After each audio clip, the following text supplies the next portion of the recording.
प्रदेश में बीएपी भारत आदिवासी पार्टी का बढ़ता प्रभाव भाजपा और कांग्रेस दोनों के लिए चिंता। ये मैं नहीं कह रहा हूं, ये बात कांग्रेस के पूर्व मंत्री, हाल ही में लोकसभा का चुनाव चित्तौड़ से लड़ चुके प्रत्याशी और कांग्रेस अनुशासन समिति के अध्यक्ष उदयलाल आंजना कह रहे हैं। तो उदयलाल आंजना जैसे बड़े कांग्रेस नेता के माध्यम से इतनी बड़ी बात कहना, जिसमें कि कांग्रेस और भाजपा दोनों की चिंता दिखाई दे रही है, आखिर इस बात के मायने क्या है? आखिर ऐसा क्या है कि उदयलाल आंजना को भारत आदिवासी पार्टी जैसे क्षेत्रीय दल के लिए इतनी बड़ी बात, इतनी बड़ी चिंता दिखानी पड़ी? तो ये अखबार के पन्नों की जो खबर निकल कर आई है, उस खबर के राजनीतिक मायने बड़े महत्वपूर्ण हो जाते हैं, और वो भी तब जब अभी थोड़े समय पहले ही बांसवाड़ा डूंगरपुर लोकसभा क्षेत्र में कांग्रेस और बीएपी ने एक साथ चुनाव लड़ा।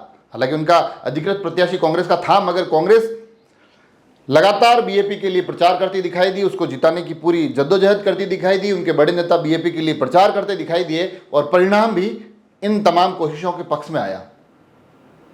तो ऐसा क्या हुआ आखिर कि अब उस एक बेहतर परिणाम के बाद उदयलाल आंजना को यह बड़ी बात कहनी पड़ गई?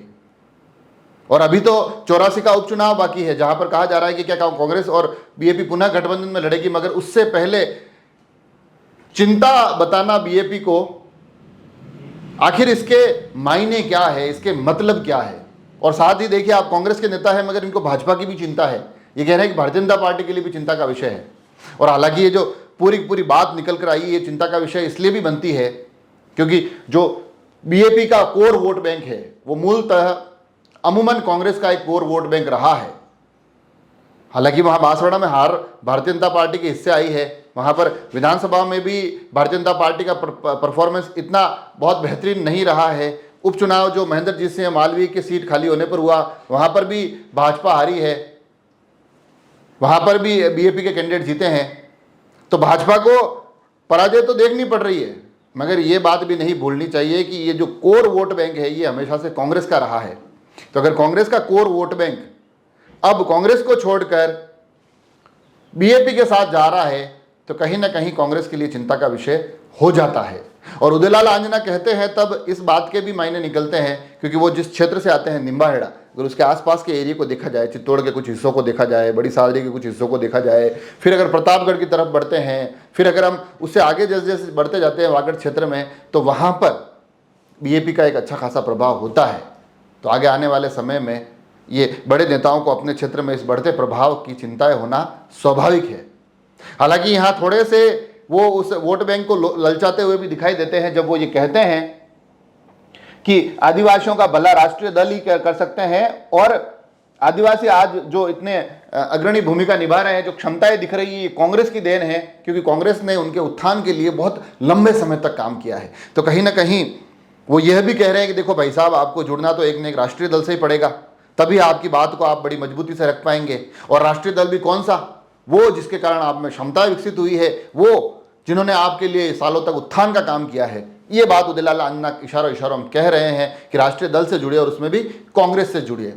हालांकि कमाल की बात यह है कि बीएपी के इस प्रभाव की चिंता वो भारतीय जनता पार्टी के लिए भी जताते हैं, परंतु इस बात से भी कोई इनकार नहीं किया जा सकता कि जिस प्रकार से इस पार्टी का अपने इस वोट बैंक के बीच प्रभाव बढ़ रहा है, जहां जो 2023 के विधानसभा परिणाम आए, मैंने आपको कहा भी था कि राजस्थान में बीजेपी कांग्रेस के बाद सबसे बड़े क्षेत्रीय दल के रूप में बीएपी उभर कर निकली थी। उनके उस वक्त 3 विधायक बने थे। 3 विधायकों के साथ साथ ये भी देखने वाली बात थी, काफी जगह वो दूसरे स्थान पर रहे थे, उनके प्रत्याशियों के हिस्से में काफी अच्छे खासे वोट आए थे। और उसके बाद राजकुमार रोत जो 84 से विधायक थे, बांसवाड़ा से सांसद बन जाते हैं, तो अब लोकसभा में भी उनका प्रतिनिधित्व हो गया है। साथ ही जो सीट बागीडोरा महेंद्रजीत सिंह मालवीय के इस्तीफे के कारण खाली हुई, वहां पर भी बीएपी इस बार जीत जाती है। अब नजरें 84 सीट पर बनी हुई है कि यहां पर क्या होता है, यहां पर स्थितियां परिस्थितियां, क्योंकि ये बहुत स्पष्ट है कि राजकुमार रोत की सीट है, तो किसी भी प्रकार के गठबंधन की कोई भी गुंजाइश राजकुमार रोत नहीं रखेंगे। वो यही चाहेंगे कि चाहे गठबंधन हो या ना हो, प्रत्याशी बीएपी का ही उनके पाले में खड़ा रहेगा, वो उसी को जिताने की और विधानसभा भेजने की कोशिश करेंगे। चाहेंगे कि इस बार हमारे 3 से अब 4 की सदस्य की संख्या हो जाए। तो ये जो जद्दोजहद चल रही है उसके बीच में उदयलाल आंजना का ये बड़ा बयान कहीं ना कहीं राजनीतिक परिदृश्य को प्रभावित करता है। कहीं ना कहीं अब ये दिखा रहा है कि ये जो वोट बैंक धीरे धीरे खिसक रहे हैं राष्ट्रीय दलों के हिस्से से, और कहीं ना कहीं क्षेत्रीय दल, राजस्थान क्योंकि एक ऐसा प्रदेश माना गया कि यहाँ क्षेत्रीय दलों की ज़्यादा संभावनाएं बनी नहीं, कभी एक बार के लिए उभरते जरूर हैं, फिर वो चाहे किरोड़ीलाल मीणा हो जो एक बार बड़ी तेज तर्रार तरीके से उभरते हैं, फिर आखिर में उनको अपने बड़े दल में जाकर वापस रुकना पड़ता है। कई बार हनुमान बेनीवाल बड़ी सुर्खियों में रहते हैं, मगर इस बार विधानसभा में वो एक सीट पर सिमट जाते हैं। अब तो वहाँ से भी इस्तीफा दे चुके हैं, तो उनको भी अभी उपचुनाव का सामना करना है। तो यहाँ समय समय पर क्षेत्रीय दल उभरते तो हैं, मगर उनकी संभावनाएं बहुत जल्दी समाप्त हो जाती है। मगर ये जो बीएपी है, ये जो इसके तमाम नेता है, ये 2018 का चुनाव बीटीपी के बैनर तले लड़े थे, तब भी इनके विधायक जीत कर गए थे। इस बार विधायकों की संख्या बढ़ी है। तो कुल मिलाकर मामला अब ये नजर आ रहा है कि बीएपी का प्रभाव बढ़ता दिखाई दे रहा है। तो कहीं ना कहीं मामला यह है कि बीएपी का प्रभाव समय के साथ बढ़ता जा रहा है, और वही चिंता आज के इस अखबार के पन्नों की इन खबरों में उदयलाल आंजना सामने रखते दिखाई दे रहे हैं।